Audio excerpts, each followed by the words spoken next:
అందరికీ నమస్కారం. JEE main దేశంలో అత్యంత ఎక్కువ మంది సీరియస్గా పోటీ పడేటువంటి ఎగ్జామ్స్లో ఒకటి. చాలామంది చిన్నప్పటి నుంచి ఐఐటి అంటుంటారు, కానీ నిజంగా మీకు కెరీర్లో ఎంతో కొంత సేఫ్టీ, కొంత గ్యారంటీ ఉండేటువంటి ఎగ్జామ్ జేఈ మెయిన్ అడ్వాన్స్ కంటే కూడా. ఎందుకంటే జేఈ మెయిన్ ద్వారా ఇటు ఐఐటి, ఎన్ఐటి, ట్రిపుల్ జిఎఫ్టి సంబంధించిన అడ్మిషన్స్ మాత్రమే కాక అనేక ఇతర ప్రైవేట్ యూనివర్సిటీస్ కూడా జేఈ మెయిన్ స్కోర్ ఆధారంగా అడ్మిషన్స్ ఇస్తున్నాయి. కాబట్టి ఇది జోసా కౌన్సిలింగ్కే కాక మిగతా వాటి కూడా అత్యంత ప్రధానమైనటువంటి ఎగ్జామ్. ఉదాహరణకు పిఈఎస్ కానీ, అమృత కానీ, శివనాడార్ కానీ, ఇట్లా అనేక ఇతర government institute of national importance కూడా జేఈ మెయిన్ ఆధారంగా అడ్మిషన్స్ ఇస్తున్నాయి. ఇట్లా మీకు ఎలా అడ్మిషన్స్ తీసుకోవాలి, ఎక్కడెక్కడ మీ సీట్లు పొందాలి, బ్రాంచ్ కాలేజీల మధ్య ప్రాధాన్యత ఎట్లా ఇవ్వాలనే విషయం కోసము మీకు ఎస్బీఆర్ టాక్స్ స్వధర్మ ఎడ్యుకేషన్ కలిపి మీకు ఫ్రీ గైడెన్స్ ఇస్తున్నాయి. మీకు స్క్రీన్ మీద నెంబర్ ఫోన్ చేయండి, లేదా డిస్క్రిప్షన్లో వాట్సాప్ లింక్ ఉంది, దానిలో మీరు క్లిక్ చేసినట్టే వాట్సాప్లో దానిలో అనేక ఎక్స్పర్ట్ అనాలిసిస్ ద్వారా మీరు సరైన ఎంపిక చేసుకోవచ్చు. ప్రస్తుతం మన విషయానికి వస్తే జేఈ మెయిన్ 2026 ఎగ్జామ్ సమీపిస్తుంది. సో జనవరి ఎగ్జామ్ చాలా ముఖ్యం. సో చాలామంది ఏం చేస్తారంటే సిలబస్ తొందరగా కంప్లీట్ చేస్తుంటారు కాలేజెస్. కొన్ని first year 2 years syllabus complete చేస్తుంటారు. ఒక్కొక్క కాలేజ్ ఒక్కొక్క రకమైనటువంటి వ్యూహాన్ని అనుసరిస్తుంది. చాలామంది ఎక్స్పర్ట్స్ చెప్పేది ఏంటంటే రివిజన్ చాలా ముఖ్యం. మరి ఎంత బాగా ప్రిపరేషన్ చేశారనే దానితో పాటు రివిజన్ కూడా ఈక్వల్ ఇంపార్టెంట్, కొన్ని సందర్భాల్లో ఎక్కువ ఇంపార్టెంట్ కూడా ఎక్స్పర్ట్స్ చెప్తున్నారు. సో సుమారుగా 100 రోజుల కంటే మించి ఇంకా సమయం ఉంది. ఈ 100 రోజుల్లో రివిజన్ ఎట్లా ప్లాన్ చేసుకోవాలి, సో దీని మీద మనం ఎక్స్పర్ట్ వ్యూస్ ఇస్తున్నాం. ప్రస్తుతం మన స్టూడియోలో ఉన్నది అందరికీ స్టూడెంట్స్కి అత్యంత ప్రీతిపాత్రమైనటువంటి సంస్థ 9 ఎడ్యుకేషన్ యొక్క డైరెక్టర్ కమ్ ఫ్యాకల్టీ. ఐఐటి ఖరగ్పూర్లో దాదాపు 12-13 సంవత్సరాల నుంచి ఇదే సంస్థలో పనిచేస్తున్నారు. ఐఐటి ఖరగ్పూర్ తర్వాత అత్యున్నతమైనటువంటి కార్పొరేట్ కెరీర్ని కూడా ఇష్టపడకుండా తన టీచింగ్ మీద ఉండేటువంటి ప్యాషన్తో ఇదే వృత్తిలో సస్టైన్ అవుతున్నారు. వారి కేవలం గొప్ప టీచర్ మాత్రమే కాదు, మీరు హార్ట్ఫుల్నెస్ మెడిటేషన్ సంబంధించినటువంటి దానిలో కూడా వారు ట్రైనర్గా ఉన్నారు. సో చాలా ప్రశాంతంగా బోధిస్తూ, చాలా ప్రశాంతంగా కనిపించి పిల్లల్ని కూడా స్ట్రెస్ నివారించేసేటువంటి మన జస్వంత్ గారితో మనం ఈ విషయాలు మాట్లాడుకుందాం. వారు 9 ఎడ్యుకేషన్ విద్యానగర్లో 12-13 సంవత్సరాల నుంచి టీచ్ చేస్తున్నారు. నమస్కారం సార్. నమస్తే. చాలామంది ఏం చేస్తుంటారంటే మీకు తెలిసిన విషయమే, కొన్ని కాలేజ్ వాళ్ళు 8th and 10th ఇంటర్మీడియట్ చెప్తుంటారు, ఫస్ట్ ఇయర్నే 2 ఇయర్స్ సిలబస్ కంప్లీట్ చేస్తుంటారు. సో రకరకాల మంది రకరకాలు చేస్తున్నారు. సో అయినప్పటికి కూడా మీకు ఆశించిన రిజల్ట్స్ రావడం లేదు. చాలామంది చూస్తే 6th క్లాస్ నుంచి మాదాపూర్లోకి వెళ్ళి ఒక అపార్ట్మెంట్లో ఉండి ఐఐటి కోచింగ్ తీసుకొని 12th వరకు కంప్లీట్ చేసిన వాళ్ళు కూడా చూస్తే చాలామంది క్వాలిఫై అయిన వాళ్ళు చాలామంది ఉన్నారు. మళ్ళీ 10-15 లక్షలు మేనేజ్మెంట్ కూడా ఎంసెట్ కాలేజ్తో తిరుగుతున్నారు. సో ఇప్పుడున్న 100 రోజులు గడిచిపోయిన దాన్ని మనం ఏం చేయలేం. ఈ 100 రోజుల్లో స్టూడెంట్స్ ఎలాంటి వ్యూహం రచించుకోవాలి జేఈ మెయిన్లో సక్సెస్ కావడానికి, సో అదేవిధంగా ఎలాంటి కరికులం వాళ్ళు పూర్తి చేసిన వాళ్ళు, రకరకాల కరికులమ్స్ ఉన్నాయి కాబట్టి వాళ్ళ కోసం ప్రత్యేక వ్యూహాలు ఉన్నాయా, లేదా అందరు స్టూడెంట్స్కి ఒకే రకమైన వ్యూహం ఉంటుందా? సో దీని గురించి మీ అనుభవాన్ని రంగరించి మన స్టూడెంట్స్, పేరెంట్స్కు చెప్పండి. అసలు ఈ 100 రోజుల్లో మన ఎఫెక్టివ్గా ఎట్లా మనం మంచి స్కోర్ తీసుకోవచ్చు? ఫస్ట్ ఆఫ్ ఆల్ అందరికీ నమస్కారం అండి. మీరు అడిగిన క్వశ్చన్ కన్నా ముందు ఇంకొక ఇంపార్టెంట్ స్టాటిస్టిక్స్ మనం తెలుసుకోవాలి. పేరెంట్స్, స్టూడెంట్స్ అందరూ కూడా before last year almost every year 5-10% increase అవుతూ వస్తుంది నెంబర్ ఆఫ్ స్టూడెంట్స్ ఎవరైతే అప్లై చేస్తున్నారో. సో లాస్ట్ ఇయర్ దగ్గర 14 lakhs మెంబర్స్ వరకు మనం చూసాం పిల్లలు రాయటం. అయితే ఇందులో మనకి జేఈ మెయిన్లో సీట్లు చూసుకుంటే అండ్ ట్రిపుల్ జేఈ మెయిన్ కలిపితే ఆల్మోస్ట్ 30,000 వరకు మనకి సీట్స్ ఉన్నాయి. So just students 14 lakhs members, 15 lakhs almost 30,000 సీట్లకి మాత్రమే వాళ్ళు పోటీ పడుతుంది. ఓన్లీ ఎన్ఐటి, ట్రిపుల్ వరకు చూసుకుంటే ఐఐటీస్ కూడా కలిపితే ఇంకో 20,000. So premier institutes, so called premier government ఇన్స్టిట్యూట్స్లో కేవలం 50,000 సీట్స్ ఉన్నాయి. దానికి 15 lakhs మెంబర్స్ రాస్తున్నారు. సో మీరు చూసుకుంటే ఆల్మోస్ట్ 3%. అదే. సో అక్కడ అంటే 100 మంది రాస్తున్న పోటీ పడుతుంది ఆ 2-3 సీట్ల కోసం. ఎంత కాంపిటీషన్ ఉంటుంది, ఎంత ప్రెషర్ ఉంటుంది. పేరెంట్స్ అందరూ కూడా ఇది స్టూడెంట్స్కి అర్థం చేసుకోవాలి. అంటే 15 lakhs మెంబర్స్లో సీరియస్గా ప్రిపేర్ అయ్యి ప్రాపర్ కోచింగ్ తోటి ట్రైనింగ్తో వెళ్ళిన వాళ్ళు ఈజీగా 70-80% వరకు ఉంటారు. అంటే దగ్గర 10-11 లక్షల మంది జెన్యున్గా రాయిద్దామనే వస్తారు. ఎగ్జామ్ రాయటం, ప్రిపేర్ అవ్వటం ఇదంతా ఒక స్టెప్ అయితే, ఆ రోజు 3 hours పెర్ఫామ్ చేయడం అనేది చాలా ఇంపార్టెంట్ స్టెప్. అన్ఇమాజినబుల్. అంటే ఆ వయసులో బయట కంట్రీస్లో కానీ వేరే కంట్రీస్లో కానీ అసలు అట్లాంటి స్కోపే ఉండదు. 16-17 yearsకి నాకు తెలిసి బయట యూఎస్లో వీటిలో అయితే ఇంకా 9th standard 8th standardలో ఉంటారేమో బహుశా. సో మన పిల్లలు అలాంటి ప్రెషర్ కండిషన్లో అంతమంది చోట అంత కాంపిటీషన్కి వాడు ప్రిపేర్ అవ్వడమే I think it's a great success. So ఇంత దీంట్లో నేను ఎందుకు చెప్తున్నానంటే, వాళ్ళకి మనం టార్గెట్ పెడదాం, okay let them perform, but first and foremost revision కన్నా ముందు వాళ్ళ మైండ్ సెట్ని మనం ప్రిపేర్ చేసుకోవాలి. ఈ 100 daysలో వాళ్ళ మైండ్ సెట్ని ప్రిపేర్, నువ్వు ఏదో టార్గెట్కి జేఈఈ మెయిన్కనో దీనికనో ప్రిపేర్ అవుతున్నావు అనేది వాళ్ళ మైండ్లోంచి తీసేసి, మీరు you are preparing for the biggest challenge. అంటే ఈ వయసులో ఈ వరల్డ్లో ఎవరు కూడా ఇంత ప్రెషర్ని ఇంత ఛాలెంజ్ని తీసుకోలేదు. సో నువ్వు ప్రిపేర్ అవుతున్నావు, అదే ఒక నీ అచీవ్మెంట్ అనే రకంగా తీసుకుంటే వాళ్ళందరూ ఇచ్చేస్తే సగం చాలా రిలాక్స్ అయిపోతాడు అబ్బాయి స్టూడెంట్ ఎవరైనా కానీ. చాలా ఓకే నేను ఆల్రెడీ ఒక చాలా మంచి గొప్ప పని చేస్తున్నాను అనే ఫీలింగ్ తోటి వాళ్ళు ప్రిపేర్ అయితే ఇట్స్ యాక్చువల్లీ గ్రేట్ థింగ్ అండి. ప్రెషర్ ఉండదు. ఆ 3 hours కూడా చాలా వాళ్ళకు వచ్చింది 100% చేయగలుగుతారు. మనం ఇప్పటి నుంచే నీకు ఇది రావాలి, ఇది చెయ్యాలి కంపల్సరీగా, నువ్వు 6th నుంచి చదివావు, లేకపోతే 10th నుంచి చదివావు, లేకపోతే నువ్వు అంత పెద్ద ఆర్గనైజేషన్లో చదివావు, నీ మీద ఇంత ఖర్చు పెట్టాను, ఇట్లాంటి మాటలు కానీ స్టూడెంట్స్కి ఇప్పటి నుంచి అట్లీస్ట్ ఎక్కితే మాత్రం వాడికి ఎగ్జామ్ టైంలో షివరింగ్ వచ్చేసి మైండ్ పనిచేయకుండా ఆ స్క్రీన్లో 3 hours అనేది టిక్ అవుతుంటుంది వెనక్కి. 3 hours తర్వాత 259, 258 ఆ టిక్ అవుతున్న కొద్దీ వాడికి ఇంకా హార్ట్ బీట్ ఇంకా అదుపులో అంత ప్యానిక్ అయిపోతారండి. సో ఫస్ట్ అండ్ ఫార్మోస్ట్ ఈ చక్కగా రిలాక్స్ అయ్యి చాలా పీస్ఫుల్ మైండ్ సెట్ తోటి, ఒకవేళ టైమింగ్స్ కూడా ఇంపార్టెంట్. అది మనం ఇదివరకు కూడా ఒకసారి డిస్కస్ చేసుకున్నాం.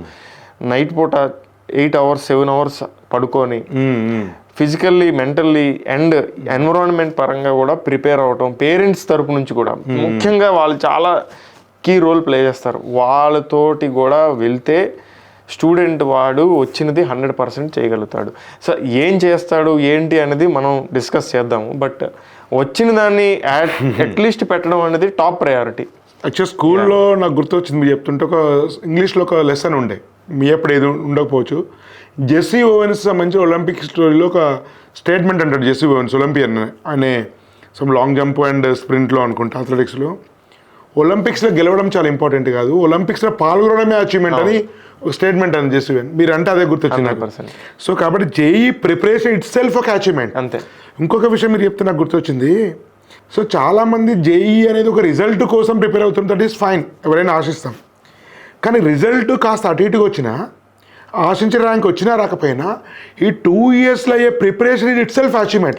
అంటే logical development, analysis, rational thinking, scientific temper, తర్వాత ఆ గ్రాస్పింగ్, కాంప్రిహెన్షన్ ఎబిలిటీ. సో ఇదంతా కూడా వాళ్ళ కాగ్నిటివ్ టిల్స్ డెవలప్ అవుతాయి. మనం ఆ కోణం నుంచి చూస్తే 2 years బాగా ప్రిపేర్ అవ్వడం ఇట్ సెల్ఫ్ అనేది అచీవ్మెంట్. అంటే రిజల్ట్ వస్తే, సీట్ వస్తే బోనస్ 100%. సో ఆ పాయింట్ ఆఫ్ వ్యూలో స్టూడెంట్స్ మానసిక సంసిద్ధం చేసుకుంటే బహుశా కొంచెం ప్రెజర్ తగ్గుతుందేమో అని అనుకుంటున్నాను. 100%. మనం కూడా ఈ 2 years పాటు టీచర్స్ మన మోడల్ కూడా ఆ రకంగా వీలు పడేటట్టుగా, వెసులుబాటు ఉండేటట్టుగా ఉండాలి. వాళ్ళు వేరేది కూడా ఆలోచించగలిగేటట్టు వాళ్ళని ఆ రకంగా. ఎందుకంటే సార్ ఇప్పుడు 2 years పాటు మార్నింగ్ నుంచి సాయంత్రం వరకు అదే ధ్యాస మీద ఉండడం అంటే అది అంత ఆషామాషి విషయం అయితే కాదండి ఖచ్చితంగా. సో పిల్లలందరికీ కూడా నేను మా కాలేజ్లో పిల్లలందరికీ కూడా ఎగ్జామ్కి వెళ్ళే ముందు అందరికీ నేను పిలిచి సెంటర్లో అందరి 1 by 1 వచ్చి అందరి చేత క్లాప్స్ కొట్టిపిస్తాను. సో ఎగ్జామ్కి వెళ్తున్నప్పుడు వాళ్ళు ఏదో యుద్ధానికి వెళ్తున్నట్టుగా ఆ రకంగా అందరినీ సైడ్ను కూర్చోబెట్టి అందరి చేత మధ్యలో నడిపించి అందరికీ క్లాప్స్ కొట్టిపిస్తాను. ఎందుకు అంటే అదే మీరు చెప్పిన పాయింట్ ఎగ్జాక్ట్లీ. ఎందుకంటే వాళ్ళు ప్రిపేర్ అవ్వడమే యాక్చువల్లీ ఆ వయసులో, if you understand really it's a great thing అండి. సో 100%. ఈ సబ్జెక్ట్ విషయానికి మీరు ఇందాక అడుగుతున్న ప్రశ్నకి 100 days ఆల్మోస్ట్ ఉన్నది. ఈ టైంలో ఎలా ప్రిపేర్ అయితే బెటర్ ఏంటి అంటే ఇప్పుడు 2 subjects బాగా వచ్చాయి. మూడో సబ్జెక్ట్ వీక్ ఉంది, లేకపోతే 3 యావరేజ్గా ఉన్నారు, లేకపోతే మూడిట్లో స్ట్రాంగ్ ఉంటే అది ఐడియల్ కేసు. సో ఈ టైంలో మా పిల్లలందరికీ మేమందరికి చెప్పేది మోస్ట్లీ ఏదైతే బాగా వచ్చాయో స్ట్రెంగ్త్, వాట్ ఎవర్ ఈజ్ ఈ స్ట్రెంగ్త్, దాన్నే ఇంకా స్ట్రాంగ్ చేసుకోవాలి అనేది మా దట్ ఈస్ హౌ ఇప్పటి నుంచి ప్రొసీడ్ అవ్వాలన్నది మా ఉద్దేశం అండి. దురదృష్టవశాత్తు 95% coaching institutions so called Chaitanya Narayana కానివ్వండి, సోకాల్డ్ ఇప్పుడు కొత్తగా కోటా నుంచి వచ్చినటువంటి అనేక ఇన్స్టిట్యూషన్స్ కానీ ఈ ఎమోషనల్ ఏరియా గురించి పట్టించుకున్న దాఖలాలు నేను చూడలేదు. బట్ దీన్ని బాగా పట్టించుకున్న అతి కొద్ది సంస్థల్లో నేను 9 ఎడ్యుకేషన్ చూశాను. అంటే మీరు ఒకటి ఎట్లాగో మీకు ఎమోషనల్గా ఒక స్టెబిలిటీ ఉంటుంది, ఎట్లా ట్రైన్ చేస్తారో ఈ 100 రోజులలో వాళ్ళ ఎమోషనల్ డెవలప్మెంట్, ఇప్పుడు అందరూ చిట్కాలు చెప్తుంటారు, ఇట్లా చేస్తే ఇన్ని మార్కులు వస్తాయి, అట్లా ఇట్లా. నా దృష్టిలో చిట్కాలు పెద్దగా ఏం పనిచేయవు. ఏదో యూట్యూబ్లో వ్యూవర్షిప్ రావచ్చు, అట్రాక్ట్ ఉండొచ్చు, thumbnail పెడితే ఈసారి ఏదో మ్యాజిక్ చెప్పాడు, అవన్నీ పెద్ద వర్కౌట్. నా దృష్టిలో మెయిన్ ఆస్పెక్ట్ ఒకటి ఈ ఎమోషనల్గా ఎట్లా చేస్తాం, మీ కాన్సన్ట్రేషన్ లెవెల్స్ ఎట్లా ఉంచుకుంటాం, 3 months డిస్ట్రాక్షన్స్ లేకుండా ఎట్లుంటాం, సో మీ ఫోకస్ షిఫ్ట్గా ఎట్లా చేసుకుంటాం, ఇది ఈ స్ట్రాటజీస్ల కంటే మోర్ ఇంపార్టెంట్ అని యాజ్ ఏ ఒక టీచర్గా నా అభిప్రాయం. సార్ 100%. ఎందుకంటే నేను ఇందాక చెప్తున్న స్టాటిస్టిక్ కూడా ప్రతి 100 మందిలో 70-80 మంది ఖచ్చితంగా సీరియస్ ప్రిపేర్ అయ్యే వాళ్ళు ఉంటారు, బట్ సెలెక్ట్ అయ్యేది 2-3. సో నేను ఎందుకు అంత స్ట్రిక్ట్ గా బిలీవ్ చేస్తానంటే నేను కూడా అదే వయసులో మీరు ఇందాక చెప్పినట్టుగా హార్ట్ఫుల్నెస్ కి దానికి ఎక్స్పోజ్ అయ్యాను. సో నా దాంట్లో నా సెల్ఫ్ ప్రిపరేషన్ లో కూడా నాకు చాలా హెల్ప్ అయింది. అంటే ఆ కామ్నెస్ అండ్ కంపోజ్నెస్. ఈవెన్ మన టీమ్ లో అందరూ కూడా, అంటే అందరూ మెడిటేషన్ చేయాలని నాది ఉద్దేశం కాదు, అది జరిగితే మంచిదే, బట్ అలా కాకపోయినా ఏదో ఒక స్పోర్ట్ లోనో ఏదో ఒక ఫీల్డ్ లో 100% ఫోకస్ ని వాళ్ళు అందులో పెట్టగలిగేటట్టుగా ఉంచాలి.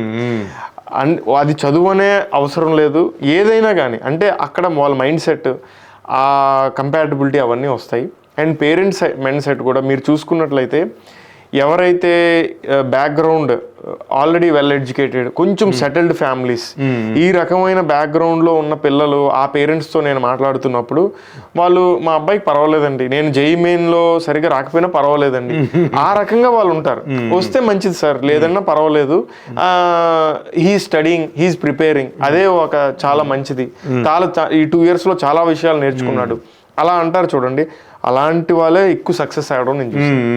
ఎవరైతే ఊరికే రుద్ది చదవట్లేదు అది ఇది అనే అనేది చెప్పొద్దని కాదు, బట్ న్యాచురల్గా అలా ఎవరైతే చేస్తున్నారో వాళ్ళు పాపం పిల్లలు చదివినా కానీ పెర్ఫామ్ చేయలేకపోతున్నారు. మీరందరూ టాప్ పెర్ఫార్మెన్స్ అవ్వలేకపోతున్నారు. సో ఇక్కడ ప్రాబ్లం పేరెంట్స్ కూడా చాలా ఇమ్మీడియట్గా మనం అందరం అలవాటు చేసుకోవాలి. కాస్త కష్టమైనా కానీ సో సటిల్గా చెప్పడం, వాళ్ళని మెంటల్గా ప్రిపేర్ చేయడమే most important part of the revision అనేది నా ఉద్దేశం సార్. యాక్చువల్గా చాలామంది పేరెంట్స్ అంటుంటారు, నాతో మాట్లాడుతుంటారు, సో మా అబ్బాయిని కూడా నేను ప్రెజర్ పెట్టినండి, ప్రెజర్ పెట్టకు, టెన్షన్ తీసుకోకు, ప్రెజర్ తీసుకోకు, నువ్వుకే చెప్తుంటాను. అంటే మీరు చెప్తున్నారంటేనే మీరు ప్రెజర్ పెడుతున్నారు. ఫస్ట్ ఆఫ్ ఆల్ నేను ఒక విషయం చెప్తాను, పేరెంట్స్ చాలామంది చెప్పాను, ఫస్ట్ మీరు మీ పిల్లల్ని మార్క్స్ అడగకండి, వాళ్ళ పక్క వాళ్ళ మార్క్స్ అడగకండి, వాళ్ళ ర్యాంక్ అడగండి, వాళ్ళ మానాన్ని వాళ్ళని వదిలేయండి. మీరు పిల్లలతో ఫోన్ చేస్తే, ముఖ్యంగా ఫస్ట్ ఇయర్ ఉన్న పిల్లలకు, మీరు ఎన్ని మార్క్స్ వచ్చినాయి, ఎంత ర్యాంక్ వచ్చింది, టాపర్ ఎంత, యావరేజ్ ఎంత, దేనిలో తగ్గినాయి, ఎందుకు తగ్గినాయి అని చెప్తూ టెన్షన్ తీసుకోకు, రిలాక్స్గా ఉండు, నువ్వు ప్రెజర్ తీసుకోకని వాడిని చెప్తుంటారు. ఫస్ట్ మీరు ఏం అడగండి, మీ పిల్లల్లో ఫోన్ చేసి అన్నం తిన్నావా, హ్యాపీగా ఉన్నావా, ఆరోగ్యం బాగుందా, బాగా పడుకుంటున్నావా, ఫ్రెండ్స్ తోటి బాగున్నారా, నీకేమైనా ఇబ్బంది, ఇది మాట్లాడి పెట్టేయాలి, ప్రెజర్ ఫ్రీ అవుతాడు అని చెప్తుంటాడు. సో కాబట్టి ముఖ్యంగా ఈ పేరెంట్స్ సైడ్ నుంచి కూడా ఈ మిడిల్ క్లాస్ ఎక్స్పెక్టేషన్స్, వాడు చిన్నప్పుడు ఏదో సాధించలేదు, నా పిల్లలు సాధించాలి, నేను కష్టపడ్డా కాబట్టి నా పిల్లలు కష్టపడకూడదు అనేటువంటి ఒక ఆరాటంతో వాళ్ళ మంచి కోసమే, మంచి కోసం కానీ పిల్లల్ని తెలియకుండానే ఒక ఓవర్ ప్రెజర్ చేస్తున్నారు. సో ఈ ముఖ్యంగా ఎగ్జామ్ వచ్చిన కాడ నుంచి గ్రాండ్ టెస్ట్ వస్తాయి. ఇప్పుడు గ్రాండ్ టెస్ట్ రాగానే వీడు ఎగ్జామ్ రిజల్ట్ రాకముందే వీడు ఫోన్ చేస్తాడు, సో ఏమైంది, ఎట్లా వచ్చినాయి, ఇదంతా అడుగుతుంటారు పాపం వారి ఆరాటంతో. అంటే ఈ పేరెంట్ పాయింట్ ఆఫ్ వ్యూలో ఈ 100 రోజులు అనేది ఈ స్ట్రెస్ ఫీల్ కాకుండా ఒక రిలాక్స్ కావాలంటే పేరెంట్స్ యొక్క పాత్ర చాలా చాలా ముఖ్యం. మన ఇండియాలో పేరెంట్ పిల్లల రిలేషన్ అనేది మనం ఊహించలేం, ప్రపంచంలో ఎక్కడ ఇట్లాంటిది ఉండదు. సో పేరెంట్కి ఇచ్చే సజెషన్స్ ఏంటి మీరు? సార్ అదే sir, first and foremost result ఇప్పటి నుంచే పేరెంట్స్ అందరూ కూడా దయచేసి ఏ కాలేజ్ జాయిన్ అవ్వాలి, ఐఐటీలోనా, ఐఐటి కాకపోతే అట్లీస్ట్ ఎన్ఐటీలోనైనా, అంటారు, ఎన్ఐటీలోనా, లేకపోతే అది కాకపోతే బిట్స్ అని, విఐటి అని, ఎంసెట్ అని రకరకాల టార్గెట్స్ ఇప్పటి నుంచే మైండ్లో పెడుతూ ఉంటారు. పేరెంట్స్ అందరూ ఫస్ట్ అండ్ ఫార్మోస్ట్ అది కష్టం కావచ్చు, మీలో మీరు మాట్లాడుకోండి, బట్ అట్లీస్ట్ పిల్లాడికి తెలియనివ్వద్దు. సో ఏ ఎగ్జామ్కి ప్రిపేర్ అవ్వాలి ఇప్పటి నుంచే వాళ్ళు టార్గెట్ పెట్టొద్దు, వాడికి వచ్చింది బెస్ట్ పెర్ఫార్మింగ్ చేయమనండి. సో కావాలంటే మీరు సబ్జెక్ట్ డిస్కస్ చేయండి, ఈరోజు ఎలా పెర్ఫామ్ చేసావు, what did you learn today, కొత్త విషయం ఏం నేర్చుకున్నావు, రేపటికి కొత్త విషయం నేను నేర్చుకోబోతున్నావు. ఈ 100 daysలో ఎగ్జామ్ పరంగా, ఎగ్జామ్ పాయింట్ ఆఫ్ వ్యూలో 3 hours నువ్వు టైం ఎలా మేనేజ్మెంట్ చేసుకుంటున్నావు, ఈ రకంగా హెల్ప్ చేస్తే definitely it will be great help for the student. అంతేగాని అంటే let us point about the problem గురించి మాట్లాడదాము, దాని గురించి సొల్యూషన్ వెతుకుదాము, పేరెంట్గా కానీ, టీచర్గా కానీ, స్టూడెంట్గా కానీ. అంతేగాని ఎండ్ రిజల్ట్ గురించి ఇప్పుడు అస్సలు ఆ ఆలోచన కూడా వద్దు. That creates pressure. అది let them enjoy this process. ఈ ప్రాసెస్ని కూడా ఈరోజు ఏం నేర్చుకున్నావు, రివిజన్ నోట్స్ ఏమైనా మెయింటైన్ చేస్తున్నావా, మెయింటైన్ చేస్తే ఎక్కడి నుంచి ప్రిపేర్ అవ్వాలి, మీ టీచర్స్ని ఏ రకంగా నువ్వు హెల్ప్ తీసుకోవాలి, నీ 3 hours ఎగ్జామ్ని నువ్వు ఏ రకంగా మేనేజ్ చేసుకోవాలి, టైం మేనేజ్మెంట్ ఎలా చేసుకోవాలి, చాలా ఉంటాయండి. మా దగ్గర మేము చెప్పేది. యాక్చువల్గా మీరు ఇందాక ఒక పాయింట్ అంటే నాకు గుర్తొచ్చింది. ఇప్పటిదాకా రివిజన్ అంటే జనరల్గా ఫస్ట్ టైం చెప్తాం కదండి, సిలబస్ అంతా ఫస్ట్ టైం చెప్పినప్పుడు ఇప్పటిదాకా యాజ్ ఎ టీచర్స్గా, మా దగ్గర ఉండే వాళ్ళందరూ ఆల్మోస్ట్ ఐఐటిఎన్ ఫ్యాకల్టీ. సో వీళ్ళంతా కూడా ఇప్పటిదాకా చెప్పేది ఓకే ఫైన్, బట్ ఇప్పటి నుంచి చెప్పేది చాలా ఇంపార్టెంట్. అంటే ఇప్పటి నుంచి చెప్పేదే రియల్ స్కిల్. ఇప్పుడు నేను ఐఐటీలో చదువుకున్నాను, చేశాను, ఇదంతా సరే నేను చెప్పినా, నార్మల్గా వేరే టీచర్ చెప్పినా ఇప్పటిదాకా చెప్పేది ఆల్మోస్ట్ మోర్ ఆర్ లెస్ సేమే ఉండొచ్చు కూడా. కానీ ఈ పాయింట్ ఆఫ్ టైం నుంచి ఎగ్జామ్ వరకు, అంటే జేఈ మెయిన్, అడ్వాన్స్ ఎగ్జామ్ వరకు మేము చెప్పేది ఉంటుంది చూడండి, that is where we create difference. మా టీంలో కానీ మేమందరం కూడా అక్కడే మా డిఫరెన్స్ కూడా. అంటే మేము we have been through that pressure, ఆ రకంగా వెళ్ళాము. ఏ రకంగా స్ట్రాటజీస్, ఎగ్జామ్ ఆ స్ట్రాటజీ కూడా మీకు ఒకలా ఉండొచ్చు, వేరే వాడికి వేరేలా ఉండొచ్చు, ఒక్కొక్క స్టూడెంట్కి ఒక్కొక్కలా ఉంటుంది. సో అవి పర్సనల్గా పిలిచి ఈ స్ట్రాటజీ చేయటం, ఇవన్నీ కూడా టీచర్స్ హెల్ప్ తోటి స్టూడెంట్స్ సైడ్ నుంచి చేసుకోవాలి. అండ్ పేరెంట్స్ వైపు నేను ఇందాక చెప్పినట్టుగా let them not be result oriented. Final result గురించి ఆలోచించకుండా ఈ ప్రాసెస్లో మీరు కుదిరినంత స్టూడెంట్కి హెల్ప్ చేయండి. మీరు బ్యాక్గ్రౌండ్లో మీరు చేసుకోండి, ఓకే అబ్బాయి ఎలా వస్తుంది, సో ఈ యూనివర్సిటీలో అయితే బాగుంది, మీ హెల్ప్ తీసుకోవచ్చు, మీరు ప్రొవైడ్ చేస్తారు. ఏ యూనివర్సిటీ, ఆల్టర్నేటివ్ యూనివర్సిటీస్ ఏమున్నాయి, మంచి మంచి మోడల్స్ ఉన్న యూనివర్సిటీస్ ఉంటాయి, ఇవన్నీ మీరు బ్యాక్గ్రౌండ్లో చేసుకోండి. But let the student enjoy this process. ఈ 100 days కూడా మంచి హెల్తీగా, మంచి మైండ్ సెట్ తోటి రోజు కొత్త విషయం ఏదైనా నేర్చుకుంటున్నాను, ఎగ్జామ్ ఓరియంటెడ్గా నేర్చుకుంటున్నాను అనే విషయంలో వెళ్తే that will be the best case అండి.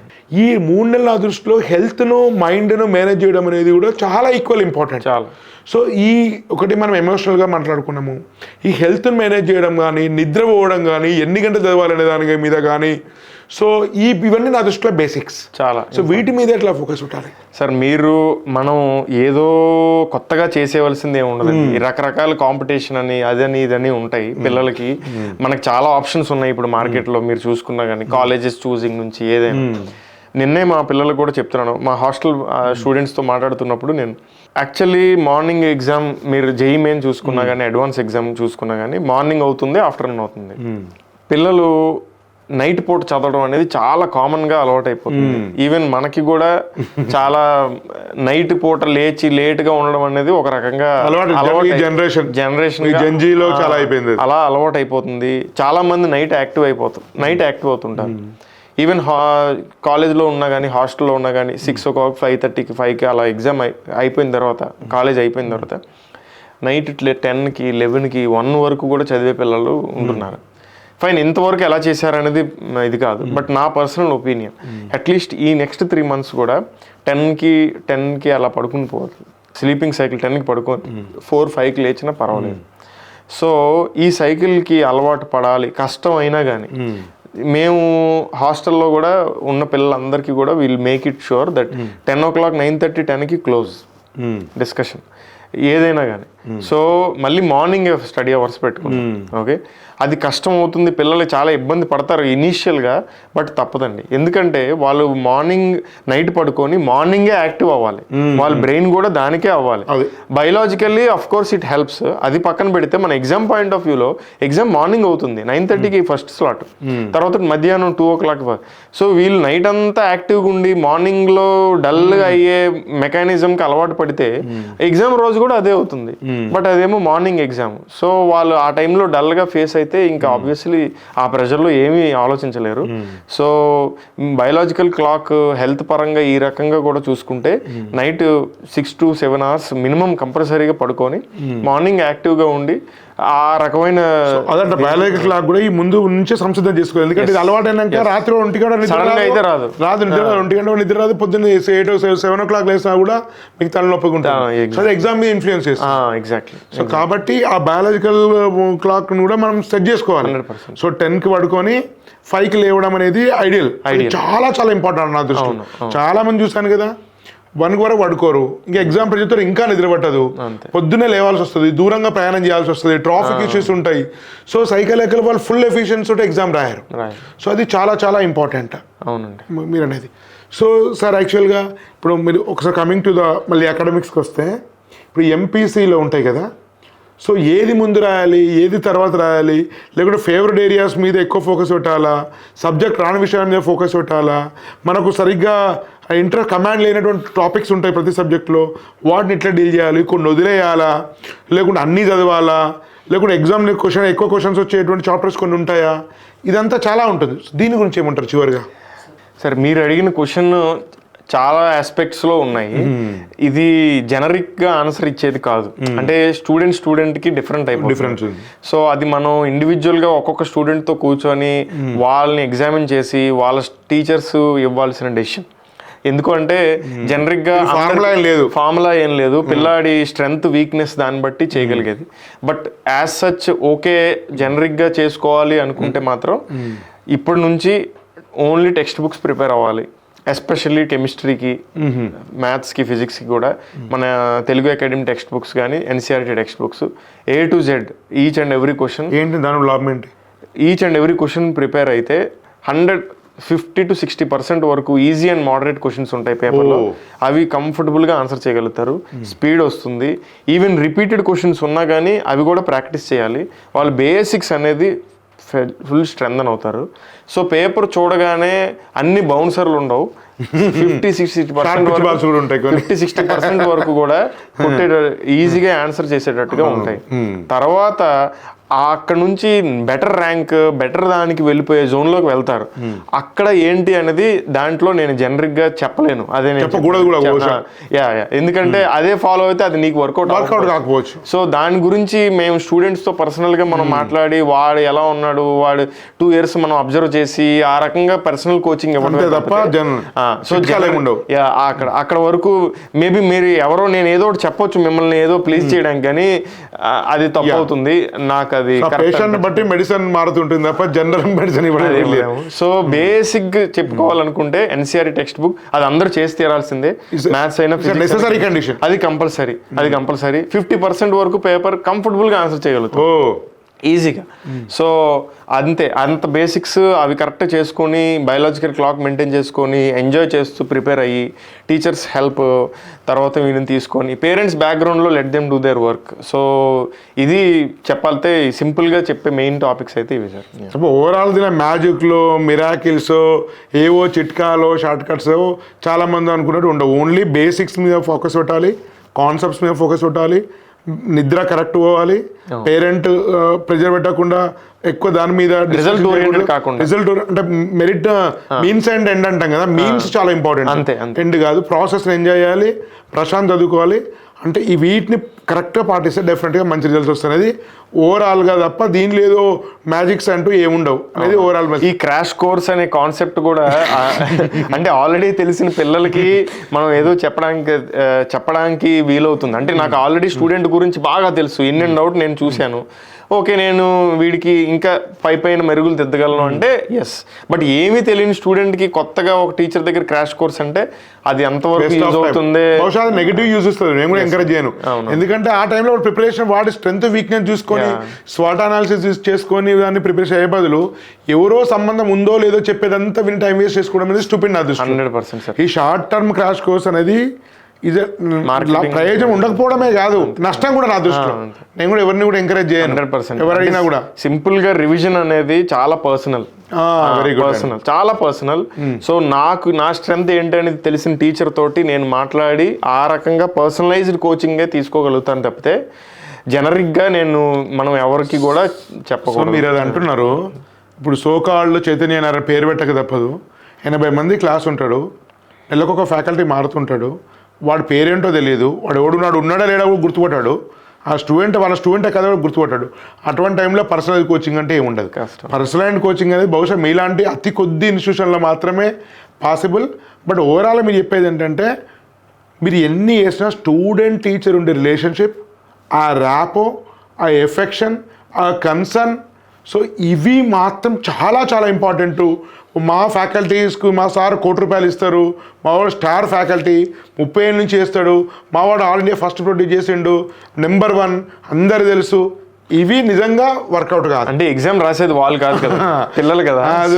ఇప్పుడు అయిపోయింది. ఇప్పుడు స్టార్ హీరోల సినిమాల కంటే డైరెక్టర్ బాగున్న సినిమాలే బాగా నడుస్తున్నాయి. ఇప్పుడు ఎవరో సూపర్ స్టార్ వచ్చిందంటే మనకు మీకు ఏం నడవట్లేదు. అనామకమైన సినిమాలు అంటే ఇప్పుడు కావాల్సింది స్టూడెంట్కి ఏం కావాలి, అది ఇంపార్టెంట్ తప్ప హోటల్ ఎంత పెద్దదో టర్న్ ఓవర్ ఇంపార్టెంట్ కాదు, నీకేం భోజనం పెడుతున్నావు, నీ ప్లేట్లో ఏముందని చాలా ఇంపార్టెంట్. సో అది చాలా ఇంపార్టెంట్. స్టూడెంట్ టీచర్ రిలేషన్ అనేది చాలా చాలా ముఖ్యమైనది. సోకాల్డ్ ఇవన్నీ ప్రచారం చేసే దానికంటే దాన్ని టీచర్ స్టూడెంట్ అంటే రివిజన్ వాళ్ళే ఇస్తారు, గైడెన్స్ వాళ్ళే ఇస్తారు, ఈ చిట్కాలు వాళ్ళే ఇస్తారు, రెమెడీస్ వాళ్ళే ఇస్తారు. సో మీకు ఉండే అప్స్ అండ్ డౌన్స్ కూడా వాళ్ళే గైడ్ చేస్తారు. కాబట్టి అట్లాంటి వాటిలో ఎవరైనా కొత్త చేరే వాళ్ళు ఉంటే అట్లాంటి ఏదైనా ఇన్స్టిట్యూషన్ చేయడం అనేది కూడా చాలా అదే మంచి రిజల్ట్ వస్తుంది మీరు చెప్పారు. Thank you very much Jaswant గారు. ఇది మనం జస్వంత్ గారు మాట్లాడితే 9 వాళ్ళందరూ కూడా ఒక యూనిక్ కైండ్ ఆఫ్ పర్సనాలిటీ ఉంటుంది.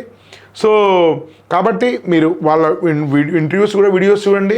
మీరు ఎవరైనా ఎక్కడ చేయనైతే వాళ్ళ ఇష్టం. కానీ సో దయచేసి వీళ్ళు 9 ఫ్యాకల్టీస్ డైరెక్ట్ మాట్లాడే ఇంటర్వ్యూస్ అనేది ప్రతి పేరెంట్ స్టూడెంట్ ఉపయోగం. మిగతా వీడియోలో చూడండి. ధన్యవాద్. భారత్ మాతాకి జై.